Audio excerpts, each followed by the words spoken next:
सबसे खराब बल्लेबाज, सबसे खराब कप्तान सिर्फ एक है, वो है ऋषभ पंत।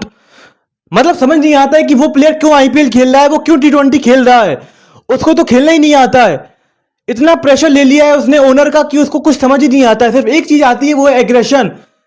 बेमतलब का एग्रेशन दिखाते हैं फील्ड पे, लेकिन जब बात अपनी परफॉर्मेंस की आती है तो कुछ भी नहीं आता है वहां पर। ना बल्लेबाजी करनी आती है, ना विकेट कीपिंग करनी आती है, और ना ही कप्तानी करनी आती है। मतलब जब ऋषभ पंत आए थे पहली बार तो आपको लगता था एक बढ़िया टैलेंट है, अब यहां पर बहुत अच्छे रन बनाएंगे, भारत के लिए कप्तानी करेंगे। लेकिन क्या हुआ, सारी कप्तानी निकल आई, सारी बल्लेबाजी निकल आई। कुछ समझ नहीं आ रहा है ऋषभ पंत को कि क्या करना है। सिर्फ विकेट कीपिंग में सिर्फ वो डांटते रहना है गेंदबाज को, लेकिन अपनी परफॉर्मेंस आई, अपनी बात परफॉर्मेंस पर आई तो देखिए आईपीएल की वही कहानी है, पुरानी कहानी है कि गुजरात टाइटंस को आप कभी बाहर नहीं कर सकते हो पॉइंट टेबल से।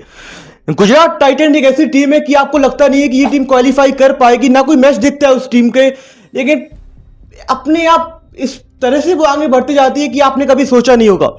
मैं सिर्फ गुजरात टाइटंस की जो टीम प्लानिंग है, जो उनकी प्रॉपर टीम मैनेजमेंट है, क्या कोचेस जो उनको मैसेज देते हैं, किस तरह की वो प्लानिंग करती है टीम, उसका कोई जवाब नहीं है। चाहे वो आपके सामने शुभमन गिल हो या आपके सामने रबाड़ा, जितने भी प्लेयर हैं उनके पास एक क्लैरिटी है, टिप टॉप फॉर्म पर रहते हैं सभी प्लेयर।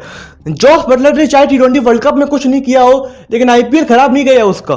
तो वही बात है कि उनके 11 के जो 11 प्लेयर होते हैं फॉर्म पर रहते हैं। अब यहां पर बात एक्सपीरियंस की बात नहीं है कि बड़े प्लेयर या छोटा प्लेयर की बात नहीं है, बात सिर्फ है कि बड़े प्लेयर के जो परफॉर्मेंस आप करते हो वो किस तरह की परफॉर्मेंस करते हो। क्योंकि मुंबई इंडियंस के पास भी बहुत सारे एक्सपीरियंस प्लेयर हैं, लेकिन वो उस तरह की परफॉर्मेंस में नहीं रहते हैं, फॉर्म पे नहीं रहते हैं। और जब आप वो फॉर्म पर नहीं रहते हो, उस तरह की आपके पास परफॉर्मेंस नहीं होती है, तो कई बार क्या होता है कि आप वो नहीं दिखा पाते हो, एक्सप्रेस नहीं कर पाते हो अपने आप को, और यही फर्क है। और जबकि गुजरात टाइटंस ये टीम है, ये फॉर्म में रहती है हमेशा। अगर कोई प्लेयर उनका अच्छा से नहीं खेल रहा हो, ग्लेन फिलिप्स एग्जाम्पल लीजिए, अगर ग्लेन फिलिप्स ने अच्छा नहीं खेला था, उन्होंने उनको बाहर निकाल दिया था, जेसन होल्डर को टीम में लाया, होल्डर ने परफॉर्मेंस करी। तो वही बात है कि उनको 11 के 11 एक्सपीरियंस प्लेयर की उनको चाहिए ही नहीं है, उनको चाहिए है सिर्फ परफॉर्मेंस, फॉर्म परफॉर्मेंस। और यही बात है कि why Gujarat is number 1 in team.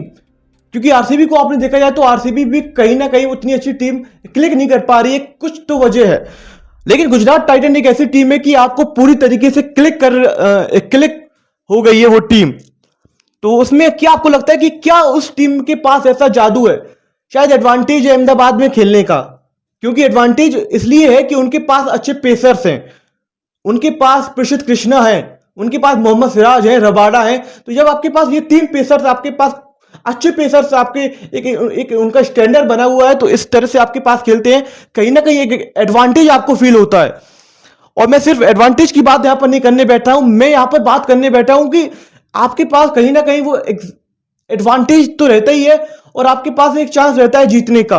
उस पिचेस में, बाउंसी पिचेस में, अहमदाबाद की जो बाउंस पिच है, वहां पर जब आप अपने 3 पेसर को खिलाते हो तो बहुत रेयर होता है कि कोई बल्लेबाज आसानी से डोमिनेट करे। वो कहीं ना कहीं वो एक ओवर संभाल के खेलता है, अगला ओवर चार्ज करने को दिखता है, तो कहीं ना कहीं वो इन जाल में फंस जाता है। और बल्लेबाज के बारे में तो क्या ही कहना, बल्लेबाज तो पूरी सेटल वो टीम है, हर बार से सेटल टीम है। शुभमन गिल जो कैप्टन है, वो कैप्टन शायद उस तरीके से नहीं है, लेकिन कप्तानी के अलावा जो आप और बात करिए, आप वाइस कैप्टन में बात करिए आप, Sai Sudharsan, Jos Buttler, Jason Holder, तो यानी कि 11 के 11 प्लेयर्स इस इन टिप टॉप फॉर्म। और यही वजह है कि वाई दिस इज टीम